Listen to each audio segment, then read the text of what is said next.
Hello, thank you for joining us on this episode of Sports Bets for Free. My name is Scott Jenkins, your host, just a local sports bettor here in Phoenix, Arizona, and hopefully today with our bets and your bets, it's going to be another profitable day for you. NFL Week 14, Sunday and Monday plays. Our bets for you coming up. If you're new to our show or been here before, appreciate you coming on or coming back. Always appreciative to see everybody here getting all the info that they can. All of our episodes on YouTube, sponsored by the world's #1 sports betting app, Outlier. 7-day free trial is going to be in the comments section or our YouTube channel page. And also Discord channel for all of you out there. If you're interested in getting all of our bets early, unit sizes, all that fun stuff, bonus material, join a couple 100+ members that love doing the same thing that you do.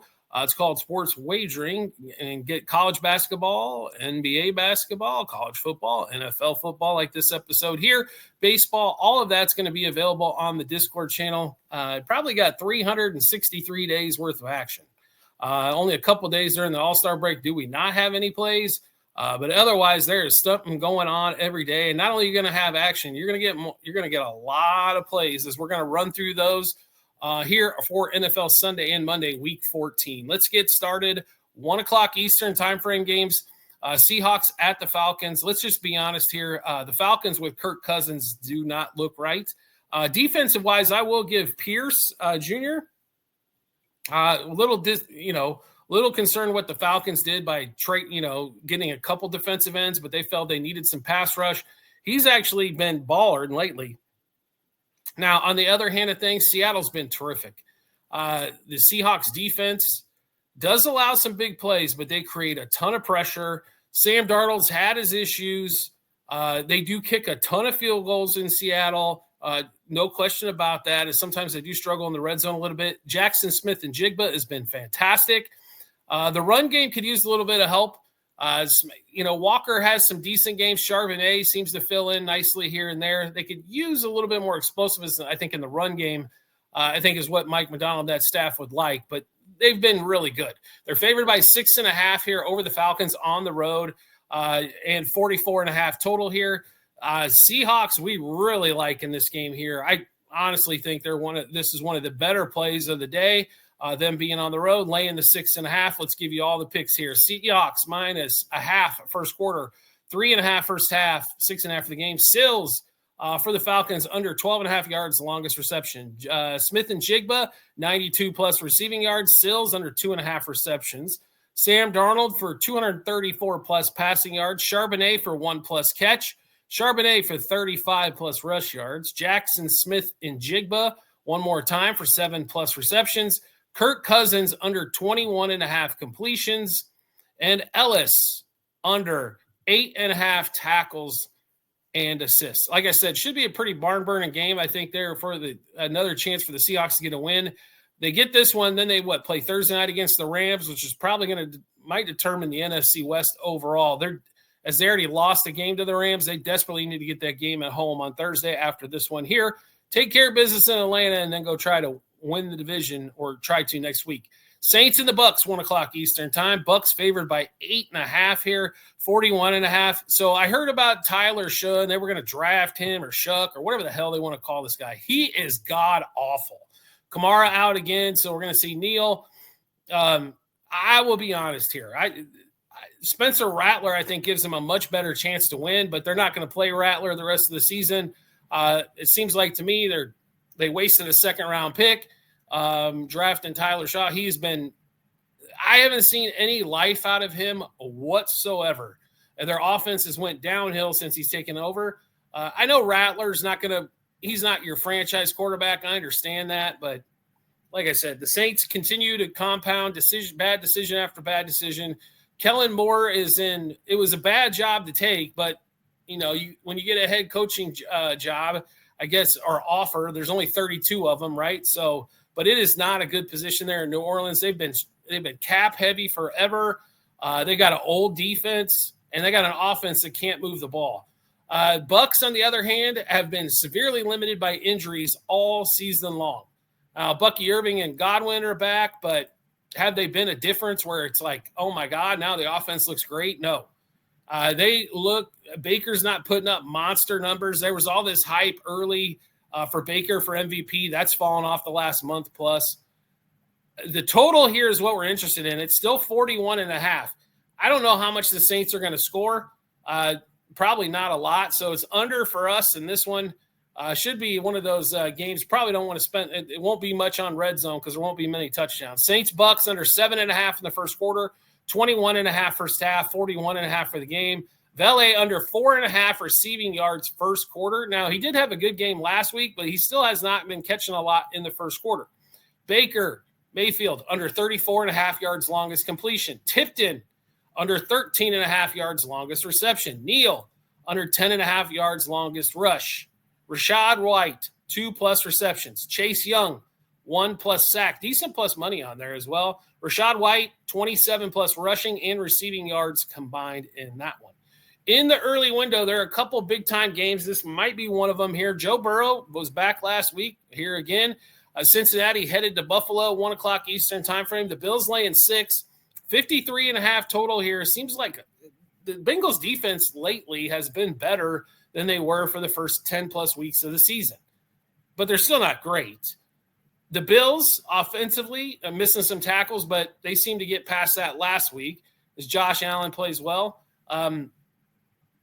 Darius Slay got picked up off of waivers, and now I guess he doesn't want to play for the Bills or doesn't want to family move or whatever it may be.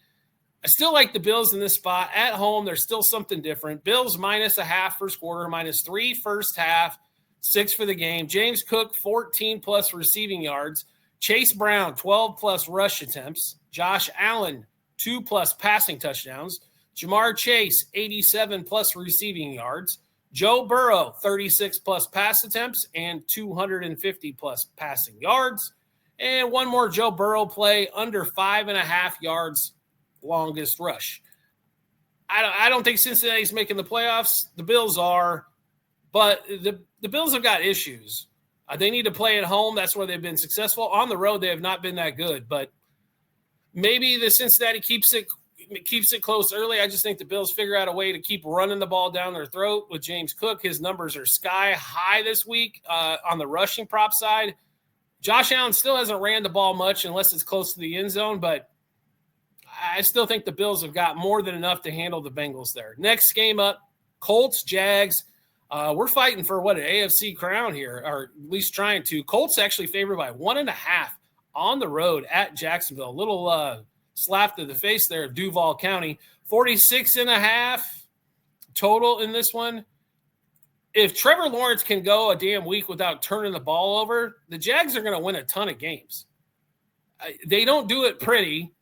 They don't do it in fantastic style, but they seem to get the job done. So Brian Thomas hasn't been monstrous. Hunter's been right. So, ETN's been okay. That Christian, they've got some weapons here and there. The big weapon is actually Strange at the tight end position. Now, the Colts on the road have not been they started off so hot. Obviously, that wasn't going to maintain that forever. But on the road, they've turned the ball over a lot more. They can't seem to find Michael Pittman on a consistent basis at home or on the road. I don't know quite why you don't want to go to your number one receiver. Tyler Warren, why they're not using him much when he's an automatic catch machine.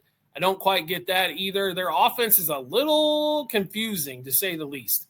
It's not that they're bad. It just seems like to me they're going to get to the playoffs and lose the opening round. And the only reason they're going to get to the playoffs is because teams like the Chiefs, the Steelers, and some others have played like absolutely hot garbage.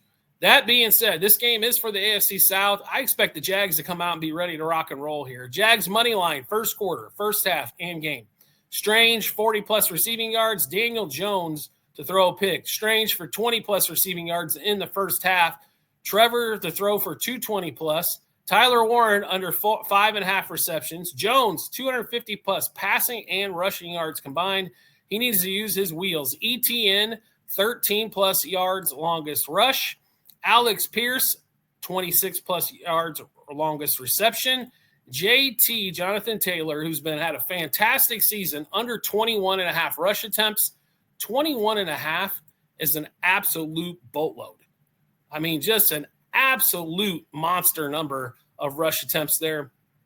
Jacksonville's defense, not that bad. They have turned over quite a bit of people. I expect Daniel Jones and the Colts to probably have a couple of them as well. Next game up, 1 o'clock Eastern time as well. Ravens and the Steelers.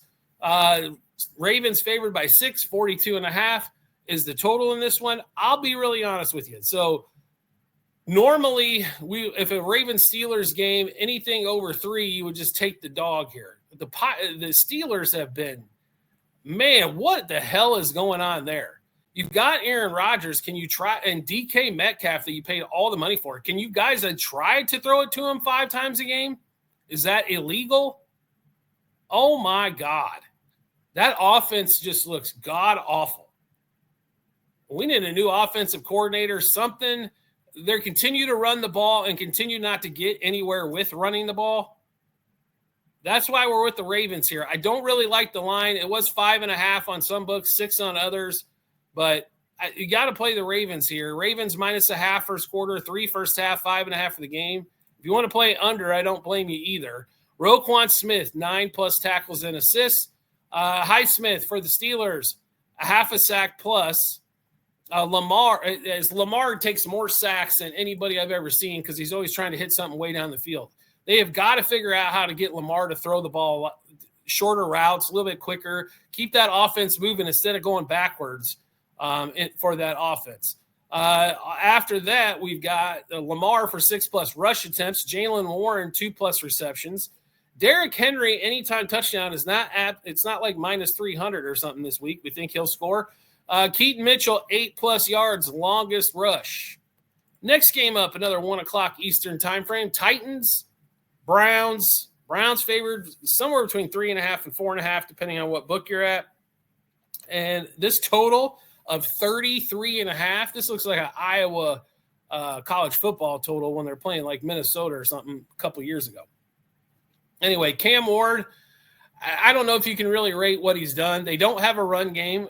Pollard really hasn't done much. Tosh Spears has done nothing in the rush game. He's caught a few passes, but that's been about it. They don't, Calvin Ridley going down. They really don't have a receiver to throw for Cam Ward to throw to. Their offensive line has got awful. The defense, which has been okay, but the problem is they're on the field way too much. The Browns, on the other hand, we got a little bit more Shador here. Myles Garrett has had maybe the best season for a pass rusher so far. We'll see if he finishes it off with a record. It looks like he should get a couple here, I would think, sack-wise in this game here. But, I mean, it's hard to lay the points with the Browns here. I just don't know how you could play the Titans plus the points. Browns -0.5 first quarter, 2.5 first half, 3.5 for the game. Cam Ward to throw a pick. Njoku, 2+ receptions. Spears under 9.5 yards, longest rush. Judkins, 80+ rush yards. Spears under 42.5 rushing and receiving yards combined. Next game up, we got another shit show. We got a few of those in this 1 o'clock window. When we really look at this, the Saints Bucks, it shouldn't be that good. Titans Browns looks ugly. So does the Dolphins and the Jets. The Dolphins been winning some games at home. Now they got to go on the road, a little bit of colder weather. Jets are getting 2.5 at home, 41.5 total. The Dolphins figured out you can't let Tua throw the ball that much, and that's about their only chance to win. So everything we're going to rely on Achane. Okay. Now, they traded away a couple big pieces defensively for the Jets with Williams and Sauce Gardner. It hasn't seemed to really affect them too much. They can't move the ball offensively. So what do we think here? Jets plus the points, right? So Jets plus a half first quarter, 1.5 first half, 2.5 for the game. Tua under 210.5 pass yards. Achane under 120.5 rushing and receiving yards combined. Dulcich under 12.5 receiving yards. He's averaged 0 over the last 5 games. Dulcich under 9.5 yards, longest reception. And Breece Hall under 2.5 receptions. If you want to play the under here, I do not blame you whatsoever. 41.5 just sounds a little like I thought this game would be in the 30s, to be really honest, and now it's at 41.5. Okay, like that's just a little tempting there to play the under. If you want to play it, I don't blame you. I think the game's going under 17-14 or like, I don't know, 18-15 or something like that. Maybe it's nothing but field goals all the way around is what it sounds like to me here in that wonderful matchup between the Jets and the Dolphins. Commanders and Vikings will wrap up the 1 o'clock window. Jaden Daniels, thank God he's back. No Mariota this week to watch. Commanders are favored by 1.5. J.J. McCarthy's back in Minnesota. 43.5 total here. This one here for us was, I just think we're going to see some points. I don't like the Washington defense is not that great. The Minnesota defense blitz when they're really good is because they're blitzing and turning you over, which leads to a lot of points. We just like it over in this game, that 43.5. I think this game could be closer to 50 in this particular matchup here. Let's give you all the plays from this one. Over 7.5 in the first quarter, 22.5 in the first half, 43.5 for the game. Jaden Daniels, 256 passing and rushing yards combined. Jaden Daniels, 35-plus yards, longest completion. They have not went down the field at all. Terry McLaurin's back. You got Debo's there. Zach Ertz. He's got some weapons to throw the ball to. Just Mariota's not going to go deep down the field normally. He had some open guys, but he just could not hit them. J.J. McCarthy, under 184.5 pass yards. I expect them to be heavy on the ground once again. Debo for 40-plus receiving yards. Krosky Merritt, 19-plus rush yards. Low number there. McCarthy to throw a pick. It is really juicy. If you don't want to play it, I don't blame you.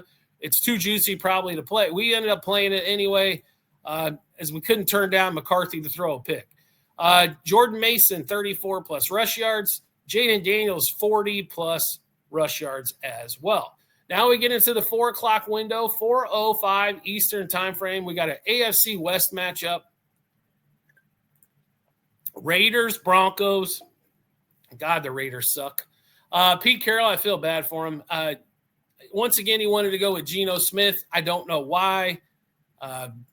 Geno's horrible. He wasn't that great with Seattle either, but they just got a cheaper quarterback than what Russell Wilson was, as they were kind of tired of the Russell Wilson crap but in Seattle. But I feel bad for Pete here, Tom Brady, and all of them. They just do not have enough horses. Max Crosby, I mean, is great.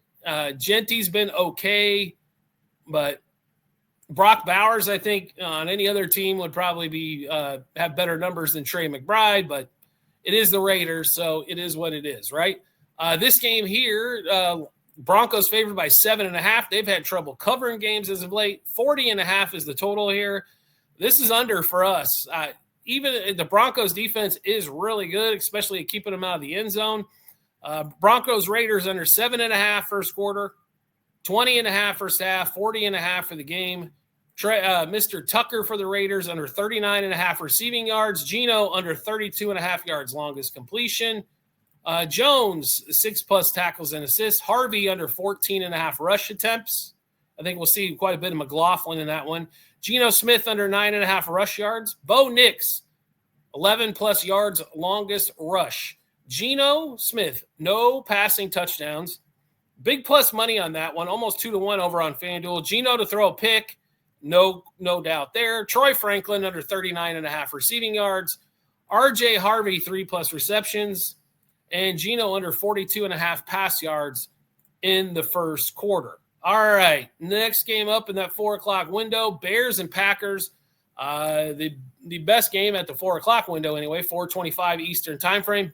Bears have been smoking hot. They are currently the number 1 seed. Let me repeat that one more time. The Bears are currently the number 1 seed in the NFC. Wow. It's not because it's looked pretty either. I'll put it to you that way. But they have figured out how to win games. They haven't been at full strength basically all season. They've had secondary problems, linebackers out. They still have figured out the way to get it done. They've ran the ball pretty damn well. That's been, I think, their biggest success. They're getting 6.5 here on the road at Green Bay. I don't know if they're going to win this game, but I think they keep this thing tight enough to cover that 6.5 there. So we're on the Bears, plus a half first quarter, 3.5 first half, 6.5 for the game. Loveland for 40+ receiving yards. You'll notice that number jumped up quite a bit. He's been at 30 for multiple weeks in a row. Now all of a sudden to 40. We're still going to play him there at 40+. It was plus money on DraftKings. Carlos Santos, 6+ kicking points or over 5.5. DeAndre Swift, anytime touchdowns, pretty sizable plus money. Boyd under 6.5 tackles and assists. Caleb Williams, 90-plus pass yards in the first half. His number's down to 90 when he's been at $120 or so in the first half passing yards. Just a number. Take advantage of the number. Swift, 59-plus rushing and receiving yards. Might see a lot of that in the air. Micah Parsons, under 3.5 tackles and assists. He's been under that number 6 consecutive games. Next game up. Also, 4:25 Eastern time frame. Rams. What a disappointing loss to the Panthers, right? And now they're at the Cardinals, laying 8.5, 47.5 total. Jacoby Brissett's been throwing the ball about 75 times a game, as the Cardinals can't do it.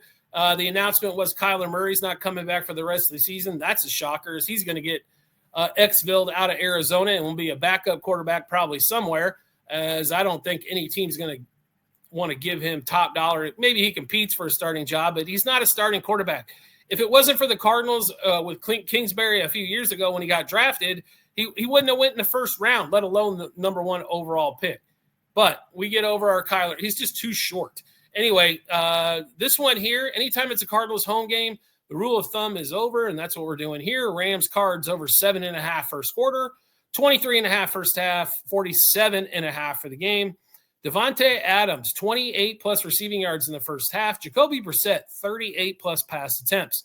Bam Knight, under 11.5 rush attempts. Devontae Adams, anytime touchdown. That is getting really juicy for a receiver, but Stafford seems to love him in the red zone, and I don't blame you. When you keep catching touchdowns, you might as well just keep throwing it to him. You got Kyron Williams, 64-plus rush yards. Trey McBride, 76-plus receiving yards. Brissett, 267-plus passing and rush yards combined. McBride, anytime touchdown. McBride, 8-plus receptions. I assume they're going to be behind. They're just going to have to chuck the ball over the field. And Devontae Adams, 5-plus receiving yards in the first quarter. So if Devontae would be nice enough to catch one ball for 29 yards in the first half and a touchdown, that would cash all those bets. All right, now we get to the Sunday night game. We got Chiefs and the Texans. Chiefs favored by 3.5 here. Chiefs have done well against the Texans throughout the years at home against them. Both defenses are really good. The Titans defense is really good. The Chiefs defense should be able to hold, get a pass rush going against that Texans offensive line. I just don't see a lot of scoring in this one. The line at 41.5. We don't normally play too many unders for the Chiefs games, but maybe a half or something. But really like the under in this one. I think it's going to be a low-scoring matchup. Chiefs, Texans under 7.5 first quarter, 21.5 first half, 41.5 for the game. Al-Shahir under 7.5 tackles and assists. Xavier Worthy, 1+ reception in the first quarter. Xavier Worthy, 4+ catches. Stroud under 22.5 pass completions. Xavier Worthy, 34+ receiving yards. Mahomes for 239+ pass yards. Mahomes for 22 pass completions. I expect we see the same thing with Mahomes. They're going to throw it short all over the place. Juju Smith-Schuster, 7+ yards, longest reception. That's Sunday night. Now let's get over to Monday. We got a really good, if the Eagles show up here, this game could be a barn burner. Eagles and the Chargers in LA, 8:15 Monday night. Chargers getting 2.5 at home. So home dog Monday night alert, 41.5 total here. But unlike the Chiefs game where we thought under 41.5, we're thinking over here. I honestly think the Eagles are going to figure out a way to score. They're going to have to pass the ball a little bit more. The Chargers are going to figure out a way to score. I think this game's played in the upper 40s. I wouldn't be surprised if this thing's 24-23, something like that. And this one here. But a tough matchup for both teams. Both teams got to play some decent defenses there. But both offenses will have opportunities to score. Chargers, Eagles over 7.5 first quarter, 20.5 first half, 41.5 for the game. Vidal, the running back for the Chargers, over 2.5 yards, longest reception. So one catch for 3 yards will work. Trey Harris, 2+ receptions. Devontae Smith, 22+ yards, longest reception. A.J. Brown, 5+ receiving yards in the first quarter. And Vidal for the Chargers, 1+ reception. All right, that is a boatload of plays for the NFL, Sunday and Monday. NFL, week 14. If you like the content you're seeing here, do me a favor, like it, share it, subscribe, turn notifications on, leave a comment. all that kind of stuff. Greatly appreciate seeing you guys are engaged with the show. That's what we put it out for. It's not for, I already make my bets. These are what I'm making. So hopefully you guys tail along. We all make some dollars, but appreciate everybody that's spending their time watching the show. All of our episodes brought to you by Outlier, the world's #1 sports betting app. You can get great bet ideas to hit 60, 70, 80, even some at 90+%. You can find out where the money's pouring in on the books. You can also get an odd shot from multiple books that you're a part of all in one spot and make those bets and store them there all in Outlier. All you got to do is you can get the 7-day free trial. Check it out. Comment section or the YouTube channel page. And our Discord channel, I'd love to see everybody there. You get a lot of people, a couple hundred plus members that are conversing sports wagering all the time. You're going to get all of our bets early. You're going to get our unit sizes, everything like that as well. And have fun all year long with the Discord. You can get the link in the comments section of this episode, also our YouTube channel page. We do appreciate everybody's support as always, and we look forward to seeing you on our next episode.